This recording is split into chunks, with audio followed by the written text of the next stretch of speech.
পৃথিবীর বুকে যত আউলিয়ায়ে কেরাম দুনিয়া থেকে চলে গেছেন, যত বুজুর্গানে দিন দুনিয়া থেকে চলে গেছেন, যত সাহাবা দুনিয়ার জমিন থেকে চলে গেছেন, প্রত্যেকজন সাহাবা, প্রত্যেকজন আউলিয়ায়ে কেরাম, আকাবিরে কেরাম, তিনাদের প্রত্যেকটা মানুষের জিন্দেগির ভিতরে একটাই কর্ম ছিল, নিজের নফসকে কন্ট্রোল করা। হযরত ওমর ফারুক রাদিয়াল্লাহু তাআলা আনহু এত বড় একজন সাহাবা ছিলেন। আল্লাহর নবী সাল্লাল্লাহু আলাইহি ওয়াসাল্লাম যখন মেরাজের মধ্যে গেলেন, যাওয়ার পরে হযরতে জিবরিল আলাইহিস সালাতু ওয়াস সালামকে সাথে নিয়ে যখন মেরাজে গেলেন, মেরাজের মধ্যে যাওয়ার পরে জান্নাতের পাশে একটা ঘর দেখতে পাইলেন। আল্লাহ নবী সাল্লাল্লাহু আলাইহি ওয়াসাল্লামকে যখন জান্নাত দেখানো হলো, জান্নাত দেখতেছেন, দেখতে দেখতে একটা ঘর দেখতে পেলেন, এত সুন্দর একটা ঘর। হযরতে জিবরিল আলাইহিস সালাতু ওয়াস সালামকে জিজ্ঞাসা করলেন, ভাই জিবরিল, বলো না এই ঘরটা কার? হযরতে জিবরিল আলাইহিস সালাতু ওয়াস সালাম ডাক দিয়ে বললেন, এটা হলো হযরত ওমর রাদিয়াল্লাহু তাআলা আনহুর ঘর। এটা হলো হযরত ওমর রাদিয়াল্লাহু তাআলা আনহুর ঘর। দুনিয়াতে আসার পরে হযরত ওমর রাদিয়াল্লাহু তাআলা আনহুকে বলতেছেন, হে ওমর, আমি সিদরা জান্নাতের মধ্যে গিয়েছিলাম, গিয়ে দেখলাম তোমার জন্য সুন্দর ঘর বানানো হয়েছে, তোমার জন্য সুন্দর ঘর বানানো হয়েছে,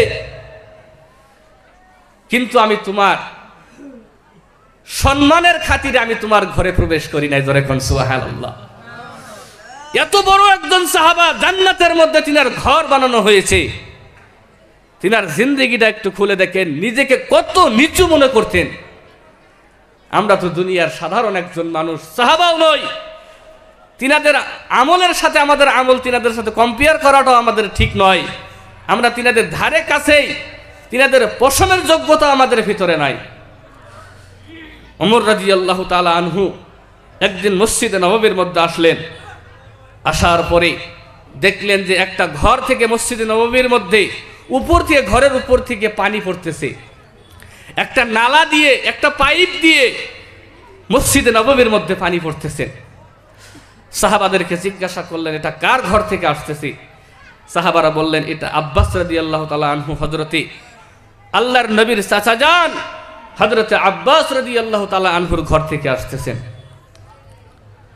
আমার ভাইরা, আমার বন্ধুগণ, হযরত ওমর রাদিয়াল্লাহু তাআলা আনহু সঙ্গে সঙ্গে সেই নালাটা কেটে দিলেন, সঙ্গে সঙ্গে সেই পাইপটা কেটে দিলেন। বললেন, পৃথিবীর জমিনে মসজিদের মধ্যে কারো বাড়ির থেকে কোনো পানি মসজিদের মধ্যে আসতে পারে না। সঙ্গে সঙ্গে পাইপ কেটে দিলেন। এ বন্ধু, পাইপ যখন কেটে দিলেন, কিছুক্ষণ পরে হযরতে আব্বাস রাদিয়াল্লাহু তাআলা আনহু মসজিদে নববীর মধ্যে হাজির হয়ে গেলেন। ডাক দিয়ে বললেন, আব্বাস, তোমার ঘর থেকে পাইপ এসেছে, আমি পাইপটা কেটে দিয়েছি। ডাক দিয়ে বললেন, কেন কেটে দিলেন? পৃথিবীর জমিনের মধ্যে কোনো ঘর থেকে, কোনো মসজিদের মধ্যে পানি আসতে পারে না। এমন কথা শোনার পরে হযরতে ওমর রাদিয়াল্লাহু তাআলা আনহু ডাক দিয়া বললেন, ও আব্বাস, বলো বলো বলো, পৃথিবীর জমিনের মধ্যে তুমি এটা কি জন্য লাগাইছ? ডাক দিয়া বললেন, আমিরুল মুমিনিন, জমিনের মধ্যে আল্লাহর নবী আমাকে হুকুম করেছেন, জমিনের মধ্যে আল্লাহর নবী আমাকে অনুমতি দিয়েছেন এই পাইপটা লাগানোর জন্য। আমি এমনি এমনি লাগাই নাই, আমি আল্লাহর নবীর অনুমতি নিয়ে তারপরে এই পাইপটা লাগাইছি। জোরে কোন সুবহানাল্লাহ। হযরত ওমর রাদিয়াল্লাহু তাআলা আনহুর মাথার টনক নড়ে গেল।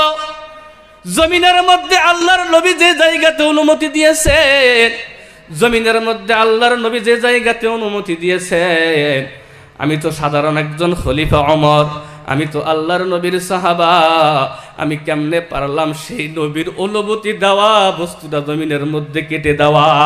জোরে কোন সুবহানাল্লাহ। সঙ্গে সঙ্গে ওজর নয়নে কান্না আরম্ভ করে দিলেন। জমিনের মধ্যে আমি খলিফা হইছি বলে আমি আমার পাওয়ার দুনিয়ার জমিনের মধ্যে দেখাইয়া দিলাম। আমার পাওয়ার আছে বলে আমি আব্বাস রাদিয়াল্লাহু তাআলা আনহুর ঘরের পাইপটা আমি কেটে দিলাম। এই কথা মনে করে করে অঝর নয়নে কান্না আরম্ভ করে দিলেন। ডাক দিয়ে বলল, আব্বাস শোনো শোনো শোনো, তুমি আসো আসো, আমি জমিনের মধ্যে হামাগুড়ি দিয়ে বসে যাই, তুমি আমার পিঠের উপরে উঠে আমার ওই তোমার ঘরের নালা তুমি লাগিয়া দাও। জোরে কোন সুবহানাল্লাহ।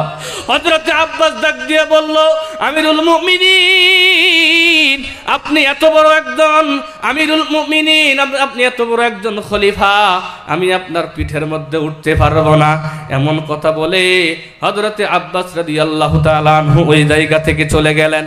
তখন হযরত ওমর ফারুক রাদিয়াল্লাহু তাআলা আনহু অন্য একজন সাহাবা দিয়ে মসজিদে নববীর সেই ওই আব্বাস রাদিয়াল্লাহু তাআলা আনহুর ঘরের সেই পাইপ লাগিয়ে নিলেন।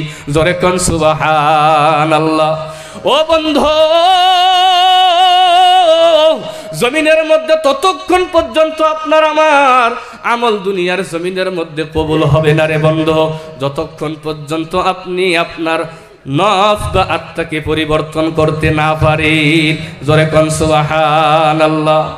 তাহলে ইনশাআল্লাহ আমরা আজকে থেকে নিজের নফসকে পরিবর্তন করার চেষ্টা করব। দুইটা হাত তুলে দেখাই, নারায়ে তাকবীর। আল্লাহ তুমি সকলের হাতকে কবুল মঞ্জুর করে না। বন্ধু, নিজের নফসকে পরিবর্তন করতে হবে। নামাজ পড়বো, নামাজ তো পড়তেই হবে বাধ্যতামূলক, নামাজের মধ্যে কোনো ছাড় নাই, 5 ওয়াক্ত নামাজ পড়তেই হবে, কিন্তু তার আগে নিজের নফসকে পরিবর্তন করতে হবে।